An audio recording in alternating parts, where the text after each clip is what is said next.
আসসালামু আলাইকুম, ওয়েলকাম করছি আরএন স্পোর্টসে।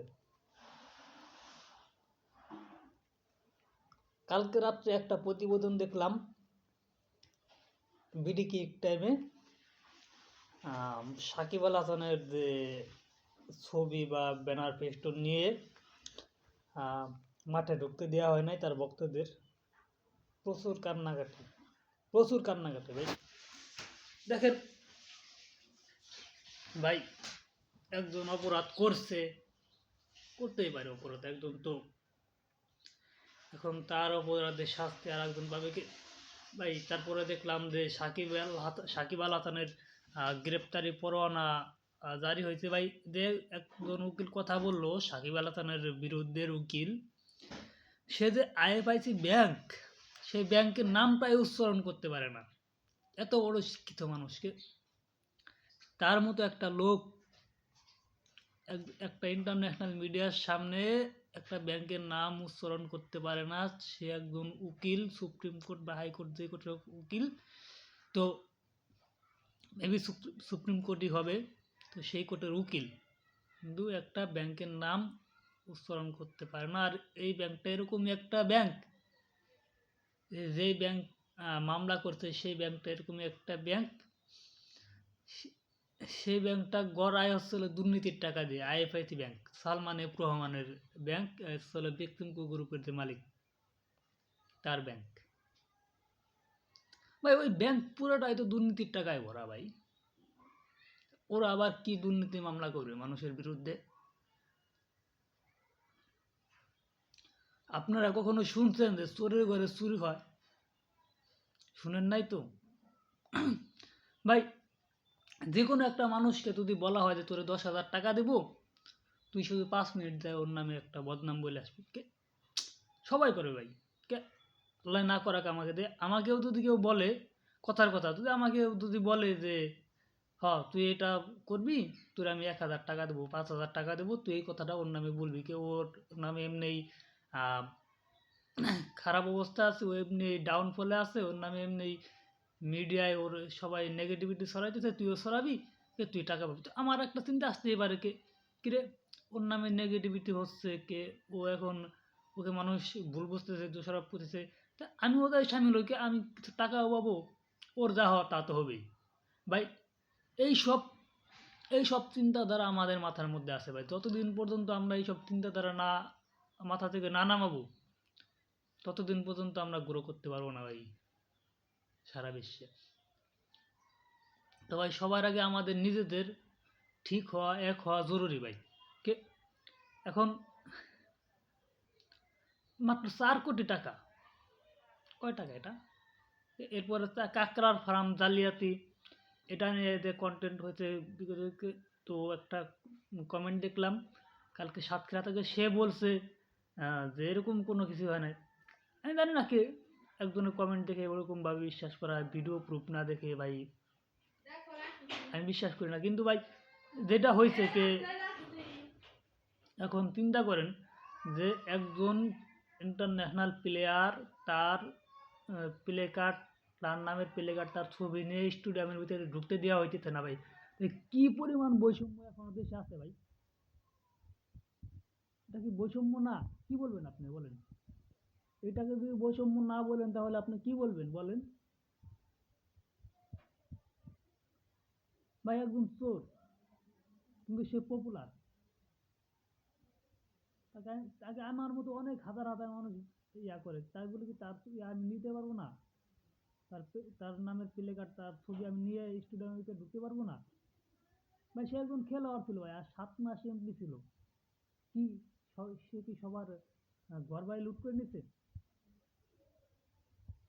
ভাই? একটা কথা কি ভাই শুনেন, যখন সাকিব আল হাসান যখন এইসব ঘটনা ঘটাইছে ভাই, তখন আপনারা কোথায় ছিলেন? এত বড় তাবর তাবর মিডিয়া, আইনের ঊর্ধ্বে তো কেউ না।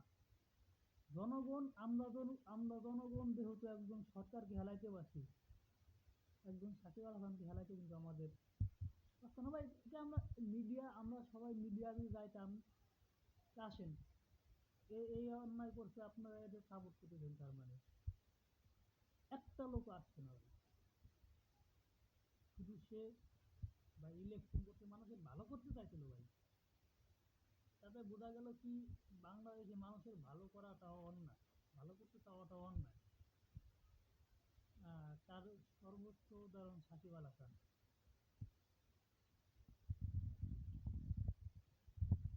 ভাই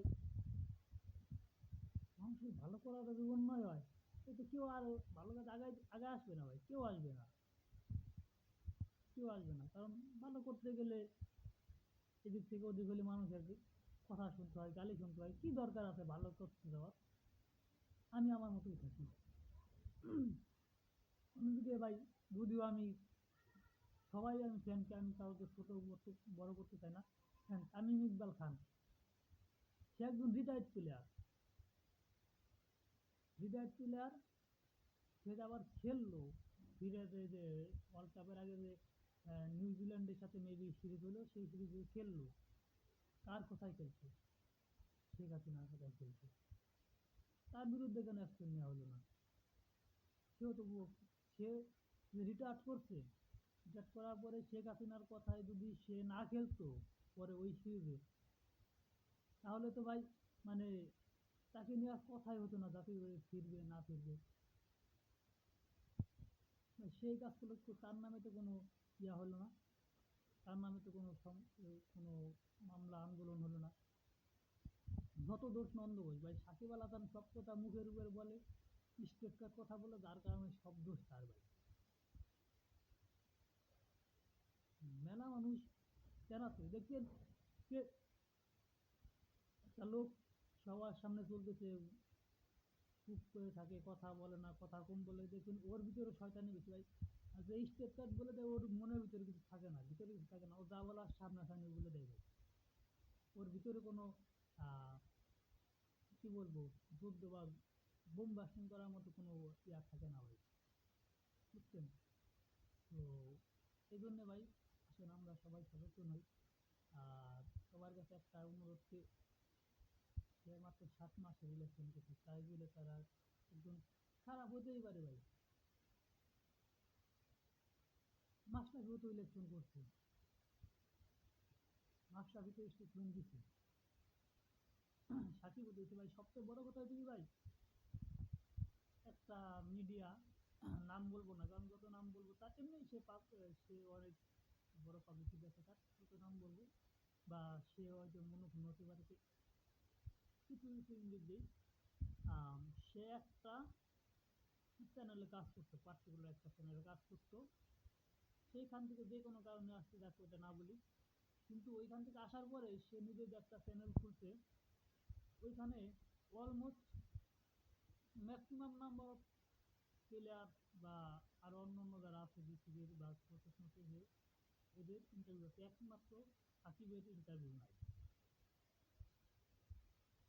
এরকম একজন মানুষ, এরকম একজন তারকা, তার ইন্টারভিউতে সবাই নিতে চাইবে, হয়তো বা কোনো কারণে তাকে ইন্টারভিউ দেওয়া নাই সাকিব আল হাসান, হয়তো বা তার কারণে ভাই, সে এরকম একটা লোক, সে সাকিবের নামে ভালো কথা বললেও তার মাস শেষে একটু মানে সাকিবকে দিলেন না, বুঝছেন? তো ভাই এরকম অনেক লোক আছে, শুধু সাকিব না, শুধু সাকিব না, এরকম অনেকে লিটন ভাই, সবাই অনেকে আছে ভাই, বুঝছেন? তো সবার কাছে একটা অনুরোধ, যে এই সব থেকে দূরে থাকবেন।